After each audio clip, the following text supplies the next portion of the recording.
അതിപ്പോ ചേട്ടനെ വിളിക്കുന്നത് എങ്ങനെയാണ്? ചാണക സംഗീ എന്നൊക്കെയാണ് വിളിക്കുന്നത്. കറുപ്പ് മാത്രമല്ല പ്രേക്ഷകരെ പ്രശ്നം, വെളുപ്പും പ്രശ്നമാണ്. നിങ്ങൾ അറിയേണ്ട കാര്യമാണ്. കറുപ്പ് മാത്രമല്ല, വെളുപ്പും പ്രശ്നമാണ്. Hi, tips and tricks video ആണ് എത്തിച്ചേർന്നിരിക്കുന്നത്. വളരെ വ്യത്യസ്തമായ പ്രതിഷേധ പ്രകടനങ്ങളിലൂടെ ജനശ്രദ്ധ ആകർഷിച്ച ഒരു വൈറൽ മെമ്പറിന്റെ വീട്ടിലേക്കാണ്. പത്തനാപുരം രണ്ടാലുമൂട് 15-ാം വാർഡിലെ ജനങ്ങളുടെ പ്രിയപ്പെട്ട മെമ്പറാണ് ഇദ്ദേഹം, ശ്രീ രഞ്ജിത്ത്. ഇന്ന് നമുക്ക് രഞ്ജിത്ത് ഏട്ടൻ്റെ വിശേഷങ്ങളിലേക്ക് പോവാം.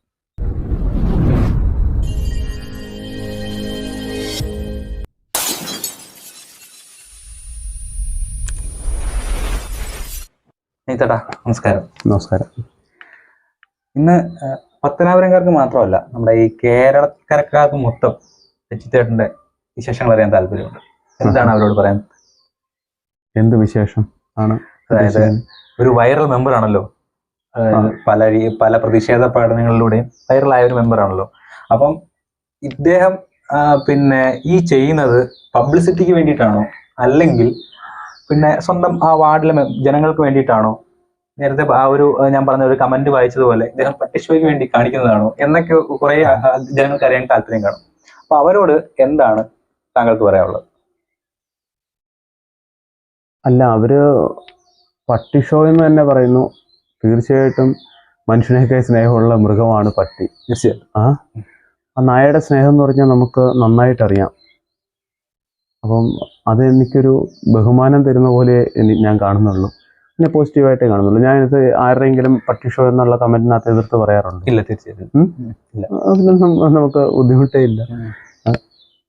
അവർക്ക് നായയെ വേറെ ഏതെങ്കിലും രീതിയിലായിരിക്കും കാണുന്നത്. എന്തായാലും മനുഷ്യനെയൊക്കെ നല്ല ജീവി തന്നെയാണ് നായ കേട്ടോ. അപ്പം ആ മറുപടിയിൽ തന്നെ നമുക്ക് മനസ്സിലാവും, വിമർശനങ്ങൾ വന്നോട്ടെ, എനിക്കത് പ്രശ്നമില്ല, ഞാൻ എൻ്റെ കർമ്മം ചെയ്തുകൊണ്ട് മുന്നോട്ട് തന്നെ പോയിക്കൊണ്ടിരിക്കും. അപ്പൊ ആ ഒരു ഇതിൽ ഊന്നിലേക്ക് ചോദിക്കാനുള്ളതെന്ന് പറഞ്ഞു കഴിഞ്ഞാല്, നമുക്ക് പലർക്കും ഒരു വിഷയം വന്നു കഴിഞ്ഞാൽ അതിനെ ഏത് രീതിയിൽ പ്രതികരിക്കണമെന്ന് നമുക്കൊരു അറിയത്തില്ല, മെയിനായിട്ടുള്ള അറിയത്തില്ല. അന്ന് KSEB ആ ഒരു പ്രശ്നം വന്നപ്പോൾ തന്നെ താങ്കൾ ഒരു കുട്ട ചില്ലറയും കൊണ്ടാണ് പോയി അത് ചെയ്തത്. അപ്പൊ ഞങ്ങള് പലർക്കും ഇപ്പം മലയാളികൾക്ക് പലർക്കും, അല്ലെങ്കിൽ കേരളത്തിൽ താമസിക്കുന്ന പലർക്കും ഉണ്ടായിട്ടുള്ള ഒരു പ്രശ്നമാണ് ഈ സർക്കാർ ഉദ്യോഗസ്ഥർ, അല്ലെങ്കിൽ ഈ KSEB, അല്ലെങ്കിൽ പല സർക്കാർ പിന്നെ ഓഫീസുകളിൽ നിന്നും പല രീതിയിലുള്ള ദുരനുഭവങ്ങൾ ഉണ്ടായിട്ടുണ്ട്. അപ്പൊ അവർക്കൊക്കെ പ്രതികരിക്കണമെന്ന് ആഗ്രഹം ഉണ്ടായിരിക്കാം. പലർക്കും പല രീതിയിൽ പല കാരണങ്ങൾ കൊണ്ട് പ്രതികരിക്കാനുള്ള ബുദ്ധിമുട്ട് കാണും. അപ്പൊ അവിടെയാണ് രഞ്ജിത്തേട്ടനെ പോലുള്ള ഒരു വ്യത്യസ്തമായിട്ടുള്ള രീതിയിൽ ചിന്തിക്കാനും അത് പേടി കൂടാതെ ഡെലിവറി ചെയ്യാനും സാധിക്കുന്നത്. അല്ല, വ്യത്യസ്തമായ ചിന്തയിലോട്ട് ഞാൻ പോയിട്ടുണ്ടോ എന്ന് ചോദിച്ചു കഴിഞ്ഞാൽ പോയിട്ടില്ല. അപ്പം ഞാൻ വാർഡ് മെമ്പർ അല്ലാതൊരു ചിത്രകാരനായിട്ടായിരുന്നു എങ്കിൽ ഞാൻ പ്രതികരിക്കത്തില്ല. ഞാൻ ഇതിനു മുമ്പ് ചിത്രകാരനായിരുന്നു. അപ്പോൾ ഞാൻ എൻ്റെ ആ ചിത്രരചനയുമായിട്ട് ബന്ധപ്പെട്ടിട്ടായിരുന്നു എക്സിബിഷനുകൾ ചെയ്ത് എക്സിബിഷനിലൂടെ അവയർനെസ് കൊടുക്കാറാണുള്ളത്. ചിത്രപ്രദർശനം ചെയ്ത് പ്രകൃതി സംരക്ഷണവുമായിട്ടൊക്കെ ബന്ധപ്പെട്ട് ഇപ്പം ഞാനൊരു ജനപ്രതിനിധിയാണ്. വാർഡിൽ ഞാനിനി 2 വർഷം കൂടെ ജനപ്രതിനിധിയായിരിക്കും. അപ്പോൾ ജനപ്രതിനിധിയാവുന്ന എന്തിനാണ്? ഞാൻ പടം വരച്ച് കിടക്കാനാണോ? അല്ലാതെ അല്ല വീട്ടിൽ കുത്തിയിരിക്കാൻ, വീട്ടിൽ പെൻഷനും എൻ്റെ പട്ടാളത്തിലുള്ള പെൻഷൻ വാങ്ങിയിരിക്കാനല്ല. ജനപ്രതിനിധി ആക്കിയത് എന്തിനാണ്? എൻ്റെ വീട് നോക്കിയിരിക്കാനല്ല, ജനങ്ങളുടെ ബുദ്ധിമുട്ട് അറിഞ്ഞ് കണ്ട് വർക്ക് ചെയ്യാൻ വേണ്ടിയാണ് ജനപ്രതിനിധിയാക്കിയത്. ചേട്ടാ, അപ്പൊ അതിനകത്തൊരു ചോദ്യം വരുന്നതെന്ന് പറഞ്ഞു കഴിഞ്ഞാല്, ഇപ്പൊ ഒരു സാധാരണ ഒരു പൗരനായിട്ട് നിന്ന് കഴിഞ്ഞാൽ എനിക്ക് പ്രതികരിക്കേണ്ട ആവശ്യമില്ല, ഒരു മെമ്പർ ആയതുകൊണ്ട് മാത്രമാണ് ഞാൻ പ്രതികരിക്കുന്നത് എന്നൊരു ധ്വനി അതിനകത്ത് വരുന്നില്ലേ? അത് ഞാൻ മെമ്പർ ആയതുകൊണ്ടും കൂടിയാണ് പ്രതികരിച്ചത്. അല്ലെങ്കിൽ ഞാൻ മെമ്പർ അല്ലായിരുന്നുവെങ്കിൽ ജനപ്രതിനിധി എന്താണ്? ജനപ്രതിനിധി എന്ന് പറഞ്ഞാൽ ജനങ്ങളുടെ വേണ്ടി അവകാശം കിട്ടാനും അതിനു വേണ്ടിയാണ്, ജനങ്ങൾക്ക് വേണ്ടി ജനങ്ങളുടെ ബുദ്ധിമുട്ട് കണ്ടറിഞ്ഞ് വർക്ക് ചെയ്യുക.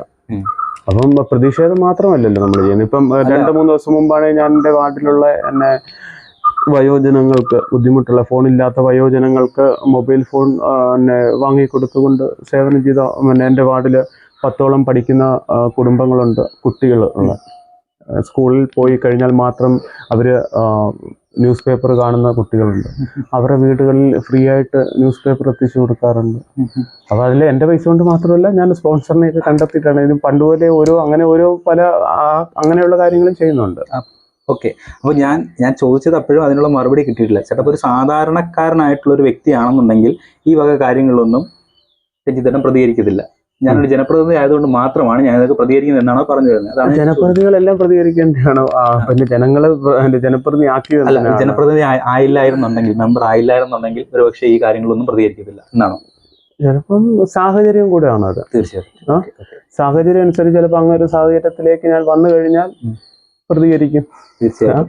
അപ്പോൾ ഇത് രഞ്ജിത്തേട്ടൻ പ്രതികരണം മാത്രമല്ല, ഇപ്പം ഇപ്പം ഞങ്ങൾ തന്നെ ഇവിടെ വന്നപ്പോൾ വഴി ചോദിച്ച് രഞ്ജിത്തേട്ടൻ്റെ വീട് എവിടെ, അപ്പോൾ ആൾക്കാരെല്ലാം കൂടിയിട്ട് ഒരു 10-30 കൊച്ചു പിള്ളേർ അവർക്ക് വരെ അറിയാവുന്നുള്ളതാണ് ചേട്ടൻ്റെ വീട്ടിലേക്കുള്ള വഴി. അപ്പോൾ അവര് കാണുമ്പോൾ ഒരു എന്റർടൈൻമെന്റ് വാല്യൂ എന്നുള്ള രീതിയിലാണ് രഞ്ജിത്തേട്ടനെ കാണുന്നത്. അതായത് മറ്റേ ക്രിസ്മസ് കരോളിൽ ഇറങ്ങിയപ്പോൾ തന്നെ കുറെ നല്ലധികം ബുദ്ധിമുട്ടി നമുക്ക് മനസ്സിലായി. എന്നിട്ട് പോലും ജനങ്ങൾക്കിടയിലായിട്ട് ഇറങ്ങിച്ചെന്ന് അവർക്ക് ഒരു മിഠായിയെങ്കിൽ മിഠായി, 1 രൂപയുടെ മിഠായിയെങ്കിൽ മിഠായി, അത് കൊടുക്കാൻ കാണിച്ച ഒരു മനസ്സുണ്ടല്ലോ, അതാണ് അതിനെയാണ്. അപ്പം അങ്ങനെയൊക്കെ ചിന്തിക്കുന്ന ഒരു മെമ്പർ എന്നുള്ള രീതിയിലാണ് അവരെ കാണുന്നത്. അത് നമുക്ക് വിട്ടു കഴിഞ്ഞാൽ ഇനി വേറൊരു ചോദ്യം ചോദിക്കുകയുള്ളതെന്ന് പറഞ്ഞാൽ, നമ്മളിപ്പോൾ ഒരു നവകേരള യാത്ര എന്ന് പറഞ്ഞൊരു യാത്ര വന്നു. അപ്പൊ അതിനെ അനുബന്ധിച്ച് ശരീരം മുഴുവൻ വെള്ള പെയിന്റ് അടിച്ചൊരു ഇൻസിഡന്റ് ഉണ്ടായിട്ടുണ്ട്. അപ്പൊ അത് ചെയ്യാൻ എന്ത് ഇതാണ് തോന്നിയത്? അപ്പൊ അല്ലെങ്കിൽ എനിക്ക് അങ്ങനെ ഒരു പ്രതിഷേധം ചെയ്യണം എന്ന് തോന്നിയത് എന്തുകൊണ്ടാണ്? അത് പ്രതിഷേധത്തിന്റെ ഭാവത്തിൽ ചെയ്തൊന്നുമല്ല. ഇപ്പോഴും പല ചാനലുകാരും ചോദിച്ചു പ്രതിഷേധമാണോ എന്നുള്ള കാര്യം. പ്രതിഷേധമല്ല. അപ്പൊ എനിക്കൊരു കാര്യം തിരിച്ചറിയാൻ വേണ്ടിയാണ്. കറുപ്പ് മാത്രമേ ഉള്ളൂ പ്രശ്നം എന്നറിയാൻ വേണ്ടി. അപ്പോൾ എല്ലായിടത്തും കരിങ്കൊടികൾ കാണിക്കുന്നു, എല്ലാവരും അടികൊള്ളുന്നു, കേസാവുന്നു, വലിയ വലിയ പ്രശ്നങ്ങൾ നടന്നുകൊണ്ടിരിക്കുമ്പോൾ തീർച്ചയായിട്ടും എൻ്റെ ശരീരം കറുത്തയാണ്. ഞാൻ കറുത്ത വസ്ത്രം കൂടുതൽ ഈ മണ്ഡലകാലം കൂടെ ആയതുകൊണ്ട് ഉപയോഗിക്കാറുണ്ട്. അപ്പം അങ്ങനെയുള്ള സാഹചര്യത്തിൽ സമൂഹത്തിനെ തിരിച്ചറിയിപ്പിക്കണമല്ലോ, കറുപ്പ് മാത്രമല്ല പ്രശ്നം. അതിന്റെ പേര് കേസെല്ലാം വന്നിട്ടുണ്ടോ? അതിന്റെ പേര് കേസുണ്ട്. കേസ് തീർച്ചയായിട്ടും. അപ്പൊ കറുപ്പ് മാത്രമല്ല പ്രേക്ഷകരെ പ്രശ്നം, വെളുപ്പും പ്രശ്നമാണ്. നിങ്ങൾ അറിയേണ്ട കാര്യമാണ്. കറുപ്പ് മാത്രമല്ല വെളുപ്പും പ്രശ്നമാണ്. അപ്പോൾ അതിന്റെ പേര് കേസുണ്ട്. ഇപ്പോഴും കേസ് നടന്നുകൊണ്ടിരിക്കുക. എന്റെ പേര് കേസ് എന്ന് പറഞ്ഞു കഴിഞ്ഞാൽ ഞാൻ റോഡ് ഉപരോധിച്ചു പറഞ്ഞിട്ടാണ് കേസ് വന്നത്. അറിയാലോ ഞാൻ എവിടെ ആയിരുന്നു. ഞാൻ ഇടുന്നത് എന്റെ വാർഡിൽ നിന്ന് വിട്ടുപോയിട്ട് വേറെ സ്ഥലത്തല്ലായിരുന്നു. അത് ഞാൻ റോഡിലല്ല ഇരുന്നത്. വാർഡിന്റെ ഒരു ചായക്കടയുടെ തിണ്ണയിലാണ്. അവിടെ ഇരുന്ന കമ്പിയും കല്ലും ബാക്കി എന്തൊക്കെ സാധനം അവിടെ ഉണ്ടായിരുന്നു ആ സാധനങ്ങൾ മൊത്തവും മാറ്റി വെപ്പിക്കുകയും ചെയ്തു. എന്നിട്ടല്ലായിരുന്നു. എന്നിട്ട് പോലും അറസ്റ്റ് ചെയ്തുകൊണ്ട് പോയി. അപ്പം ചേട്ടൻ പറഞ്ഞു വരുന്നത് പ്രതിഷേധിക്കുന്നവരെ, അവർക്കെതിരെ പ്രതിഷേധിക്കുന്നവരെ എല്ലാം ഇതേപോലെ കള്ളക്കേസുകൾ ഉണ്ടാക്കി അവർക്ക് സത്യം പറഞ്ഞു കഴിഞ്ഞാൽ തലയ്ക്ക് ഭ്രാന്ത് പിടിച്ച് നടക്കുകയാണ്. ഇത് പ്രതിഷേധിക്കുന്ന ആരാ പ്രതിഷേധിക്കാത്ത ആരാന്ന് പോലും അറിയത്തില്ല. അവരാരെ കാണുന്നു അതിനെല്ലാം പിടിച്ചോണ്ടു. ഇപ്പൊ പുതിയ അവര് നിഘണ്ടുവിലേക്ക് പുതിയ വാക്കുകളൊക്കെ ഇൻട്രൊഡ്യൂസ് ചെയ്യുന്നു പറയുന്നുണ്ട്. ജീവൻ രക്ഷാ പ്രവർത്തനം എന്നൊക്കെ പറഞ്ഞിട്ട്. അതിനെ പറ്റിയൊക്കെ എന്താ ചേട്ടൻ്റെ അഭിപ്രായം? ഈ ഇടയ്ക്ക് ജീവൻ രക്ഷാ പ്രവർത്തനം വല്ലതും അവരുടെ നിന്ന് കിട്ടിയിട്ടുണ്ടോ? ഇവരെ എന്ന് പറഞ്ഞു കഴിഞ്ഞാൽ ജീവൻ രക്ഷാ പ്രവർത്തനം അങ്ങനെ കുറച്ച് വാക്കുകളുണ്ട്. ഇവരെ സമൂഹത്തിൽ നമുക്ക് നല്ലതായിട്ട് തോന്നുന്ന കുറച്ച് വാക്കുകളുണ്ട് അല്ലെ. അതിലൊന്നായിരുന്നു ജീവൻ രക്ഷാ പ്രവർത്തനം. അതിന്റെ വില ഇവന്മാര് കളഞ്ഞു. ജീവൻ രക്ഷാ പ്രവർത്തനം എന്ന് പറഞ്ഞു കഴിഞ്ഞാൽ ഇപ്പം ഭയമാണ് തോന്നുന്നത്. നേരത്തെ ജീവൻ രക്ഷാ പ്രവർത്തനം എന്ന് പറയുമ്പോൾ എന്താണ്, നമുക്ക് സന്തോഷമാണ് അല്ലെ, ഉള്ളിലെ അഭിമാനം, സന്തോഷമാണ്. ഇപ്പൊ അതേ സ്ഥാനത്ത് ഓപ്പോസിറ്റ് ആയിട്ട് ജീവൻ രക്ഷാ പ്രവർത്തനം എന്ന് പറഞ്ഞു കഴിഞ്ഞാൽ ഭയമായിട്ട് മാറിയിരിക്കുകയാണ്. അപ്പം അതാണിപ്പം കണ്ടുവരുന്നത്. ഇനിയിപ്പം ഞാൻ വേറൊരു കാര്യം ചോദിക്കുകയാണ്. ചേട്ടൻ ഇപ്പൊ പ്രതിനിധീകരിക്കുന്ന പാർട്ടി എന്ന് പറയുന്നത് ദേശീയ പാർട്ടിയാണ്. BJP-യുടെ എന്തെങ്കിലും സ്ഥാനം വഹിക്കുന്നുണ്ടോ ഇവിടെ? ഇല്ല, മണ്ഡലം കമ്മിറ്റി അംഗമാണ്. മണ്ഡലം കമ്മിറ്റി അംഗമാണ്. അപ്പം ഈ കേരളത്തിൽ പൊതുവെ ഈ BJP-കാർക്ക് കുറച്ച് അധികം പേരുകൾ അറിയപ്പെടുന്നുണ്ട്. സംഘി, ചാണകം, അങ്ങനെയുള്ള. അതിനെപ്പറ്റിയൊക്കെ എന്താണ്? അതിപ്പോ ചേട്ടനെ വിളിക്കുന്നത് എങ്ങനെയാണ്? ചാണക സംഘി എന്നൊക്കെയാണ് വിളിക്കുന്നത്. അതിനെപ്പറ്റി എന്താണ് പറയാനുള്ളത്? ചാണകം എന്ന് വിളിക്കുന്നതിൽ ഒത്തിരി അഭിമാനത്തോടു കൂടി കാണുന്ന വ്യക്തിയാണ് ഞാൻ. ചാണകം പശുവിൻ്റെയാണ്. അപ്പോൾ ചാണകത്തിന്റെ ഗുണങ്ങൾ അവർക്ക് അറിയാത്തതുകൊണ്ടാണ്.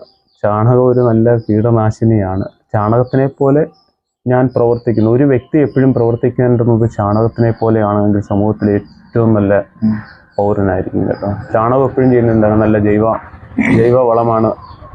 ആഹാരത്തിന്റെ രീതിയിലാണെങ്കിൽ ജൈവ പച്ചക്കറികളും ഒക്കെ കിട്ടുന്നത് ചാണകത്തിലൂടെയല്ലേ. അല്ല, ഞാൻ രാസവളം വിട്ട് കൃഷി ചെയ്യുന്ന ഒരു ഉൽപ്പന്നം കെമിക്കൽ അടിച്ച് പിന്നെ രാസവളം ഇട്ട് പിന്നെ ഞാൻ കൃഷി ചെയ്യുന്ന ഒരു ഉൽപ്പന്നവും താങ്കൾ ചാണകം പോലുള്ള ചാണകം ഇട്ട് ജൈവവളം ഇട്ട് കൃഷി ചെയ്യുന്ന ഒരു ഉൽപ്പന്നവും കൂടെ നമ്മുടെ കടകളിലോ മാർക്കറ്റിലോ കൊണ്ട് വിറ്റ് കഴിഞ്ഞാൽ എൻ്റെ അടുത്ത് ഈ ചാണക സംഖ്യ എന്ന് പറഞ്ഞ ഈ വ്യക്തി ചാണകം ഇട്ട ഉൽപ്പന്നം ഈ പച്ചക്കറി വാങ്ങിക്കും, അതോ ഞാൻ കൃഷി ചെയ്ത രാസവളം ഇട്ട ജൈവവളം ഉപയോഗിച്ചിട്ടുള്ള അവൻ ഞാൻ രാസവളം ഇട്ട് ഒരു പച്ചക്കറി കൃഷി ചെയ്താണെങ്കിൽ ഞാൻ അതിനകത്ത് ബോർഡ് വെക്കുകയാണ് ജൈവവളം ചാണകം ഇട്ട പച്ചക്കറിയാണെന്ന് പറഞ്ഞു കഴിഞ്ഞാൽ ഈ പറയുന്നവരും ഈ ചാണകം കൃഷി ചെയ്ത അതെല്ലാം വാങ്ങും തീർച്ചയായിട്ടും. പിന്നെ നമ്മൾ ശുദ്ധീകരിക്കാൻ പറ്റിയ ഒരു സാധനമാണ് ചാണകവെള്ളമാണ് തളിക്കാറ് ശുദ്ധീകരണത്തിന് വേണ്ടിയാണ് ഞാൻ ജനപ്രതിയായത്. ജനപ്രതി എന്ന് പറഞ്ഞു കഴിഞ്ഞാൽ അതിലൂടെ ആ ചാണകത്തിൽ 2 ഗുണങ്ങളുണ്ട്. അത് ചാണകത്തിന് ഇതേപോലുള്ള മനുഷ്യനിലും പ്രകൃതിക്കും നന്മ കിട്ടുന്ന രീതിയിലുള്ളത് കൊണ്ട് അതേപോലെ പ്രതികരിക്കാനുള്ള ഗുണവും ചാണകത്തിനുണ്ട്. തീർച്ചയായിട്ടും. അപ്പൊ തീർച്ചയായിട്ടും ഞാനൊരു ചാണകം തന്നെയാണ്. ഈ ചാണകത്തിൽ 2 ഗുണമല്ലേ വന്നിരിക്കുന്നത്. ചാണകത്തിന് എന്താണ് പ്രതികരിക്കുക, എന്തിനെ കീടനാശിനികളെതിരെ പ്രതികരിക്കുന്നുണ്ട് അല്ലേ, ആവശ്യമില്ലാത്ത കീടനാശിനി. അപ്പൊ അതേപോലെ തന്നെ നമുക്ക് ഒരുപാട് ഗുണം ചെയ്യുന്ന രീതിയിലുള്ള പച്ചക്കറികളും കാര്യങ്ങളൊക്കെ കിട്ടുന്നുണ്ട്. പിന്നെ ഒരു എന്ത് വിശേഷം വന്നു കഴിഞ്ഞാലും നമ്മൾ ആദ്യം പോകുന്നത് ചാണകത്തിലേക്കല്ലേ. അത്തപ്പൂക്കൾ ഇടണമെങ്കിൽ ആദ്യം എന്തെടുക്കാണ് പോകുന്നത്? ചാണകം മെഴുകണം. ആട്ടും കഷ്ടം എടുക്കാനല്ലല്ലോ പോകുന്നില്ല, അല്ലെങ്കിൽ കോഴിയുടെയോ വേറെ എന്തിൻ്റെങ്കിലും ആണോ എടുക്കാൻ പോകുന്നത്? ചാണകം തന്നെയായിരിക്കും എടുക്കാൻ. അയൽവക്കത്തേക്ക് പോകും, ചാണകം എടുത്തുകൊണ്ട് വന്ന് മെഴുകുകയായിരിക്കും.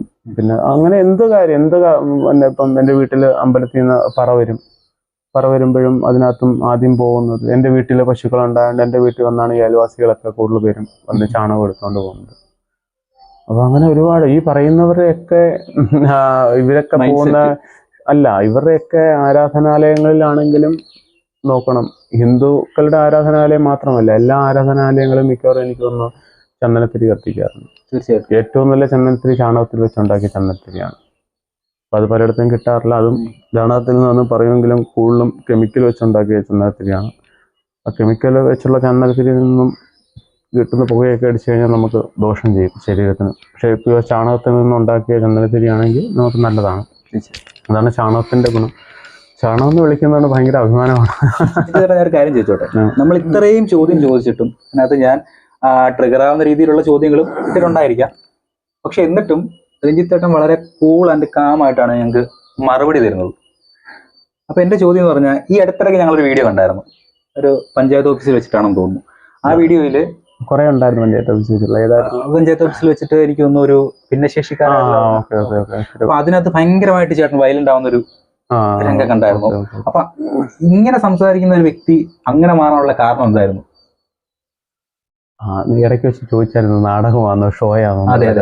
അപ്പം അത് ആ സാഹചര്യം അങ്ങനെയായിരുന്നു. അവിടെ പഞ്ചായത്തിലാണെങ്കിൽ ഒരു വിധവയായ ഒരു സഹോദരി ഒരു പെർമിറ്റുമായിട്ടൊക്കെ ബന്ധപ്പെട്ടിട്ട് അവിടെ വന്നു, അവർക്ക് നിഷേധിക്കുന്ന രീതിയിൽ ഒക്കെ ആവുകയും അപ്പം പിന്നെ അവസാനം അവർ പെട്രോളുമായി ആത്മഹത്യ ചെയ്യാൻ വേണ്ടി കുട്ടികളുമൊത്ത് വന്നു. അപ്പം ഞാൻ ആ സമയത്ത് അവിടെ ഉണ്ടായിരുന്നു. അത് കണ്ടപ്പോൾ ഞാൻ പിന്നെ ആ പെട്രോളൊക്കെ വാങ്ങിച്ച് ഞാനും അസിസ്റ്റന്റ് സെക്രട്ടറിയോടാണ് വാങ്ങിച്ച് മാറ്റി വെച്ചിട്ടാണ് അവിടെ നിന്നിട്ടുള്ള ഒരു അവരുടെ ആ ബുദ്ധിമുട്ട് കണ്ടിട്ടാണ് നമ്മൾ വയലന്റ് ആയത്. അപ്പം ഈ സാഹചര്യമാണ് നമ്മളെ വയലന്റ് ആക്കുന്നത്. മറിയക്കുട്ടി അമ്മ ചേച്ചി ഈ ചട്ടിയായിട്ടൊന്ന് ഇറങ്ങി. അവര് നാടകത്തിനല്ല ഇറങ്ങിയത്. തീർച്ചയായിട്ടും. പലരും പറയുന്നുണ്ട് രാഷ്ട്രീയം കളിക്കാനാണ്, നാടകം ആണ് എന്നുള്ളവർ.